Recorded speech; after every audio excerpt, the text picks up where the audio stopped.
Bem-vindos ao nosso podcast diário. Sua audiência é nossa maior motivação. Maria, sob os convites de Jesus, leva a que reflitamos sobre a influência dos espíritos. E nós vamos ter que entrar aqui no campo da mediunidade, que é uma faculdade capaz de exercer o fenômeno de atração magnética entre mentes de vivos e dos chamados mortos. Apresenta ela, a mediunidade, uma infinidade de nuances em ação que não é privilégio de ninguém.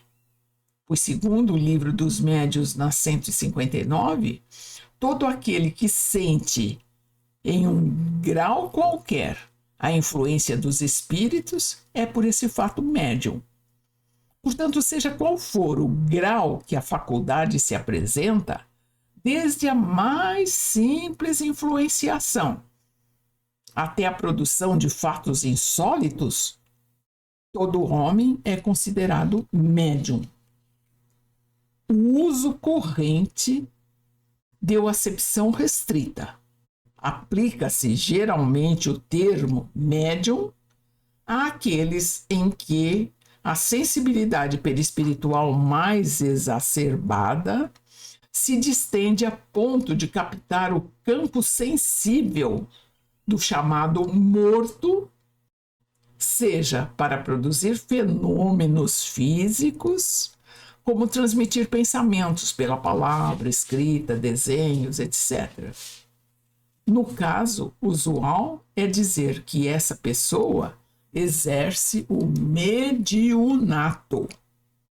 Como não é privilégio, pode-se encontrá-la em criaturas cuja moral insuficiente faz uso indevido da faculdade. Outras há que colocam essa faculdade a bem do próximo, enquanto outras pouco percebem. Mediunato não designa mérito, e sim compromisso aceito antes do reencarne. A preparação perispiritual para sua finalidade expansiva. Se vai se constituir como mérito ou comprometimento, será decorrência do uso que esse médium fará. Para ter claro de que entre os espíritos há todos os graus de bons e maus elementos, saber e ignorância, nós vamos ter que nos ater à análise das comunicações. Os desencarnados, nós sabemos, pela própria codificação, que eles se acotovelam em meio aos homens, de modo que cada um continuadamente está em meio à verdadeira nuvem deles. Uns observam com indiferença, outros em função de algum objetivo, seja ele bom ou escuso. Outros com intenções mais ou menos benevolentes, conforme, enfim, a natureza e os objetivos dos quais estejam envolvidos. A permanência, influência, persistência dependerão da similitude ou divergência dos sentimentos, pensamentos e ações. Estas serão as causas das atrações e repulsões. Não são, de modo algum, seres passivos. Formam massa essencialmente inquietas, que têm, cada qual, objetivos, sentem, pensam e agem sem cessar.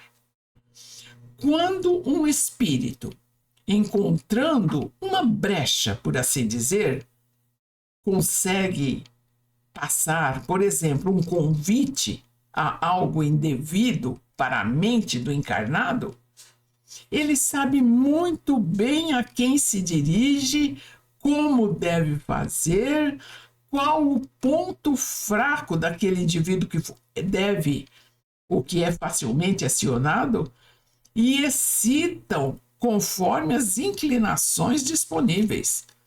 Ele já estudou antes aquela pessoa, ele já viu qual é o seu ponto mais fraco e é ali que ele vai agir.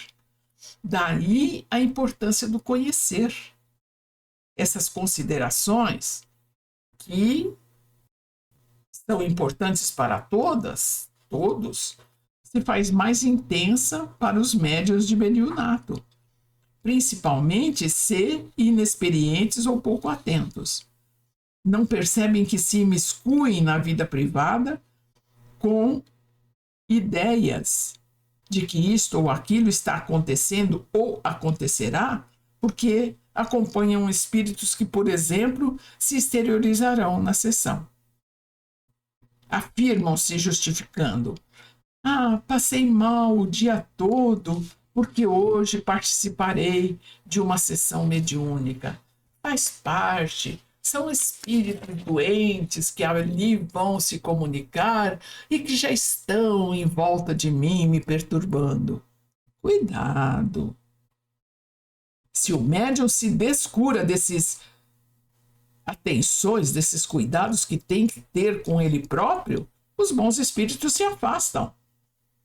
Não escolherão para transmitir e intermediar situações sérias encarnados levianos, temerosos, descompromissados com a responsabilidade que a função exige. Bom médium, portanto, é aquele que mantém um campo mental em contínuos esforços para mantê-lo elevado, com boa vontade, perseverança, moralidade. Detalhes imprescindíveis para as ligações com os nossos maiores. Que Maria, a Mãe Querida, porque paramos aqui até o nosso próximo episódio, e que Maria, Mãe Querida, nos abençoe e nos guarde.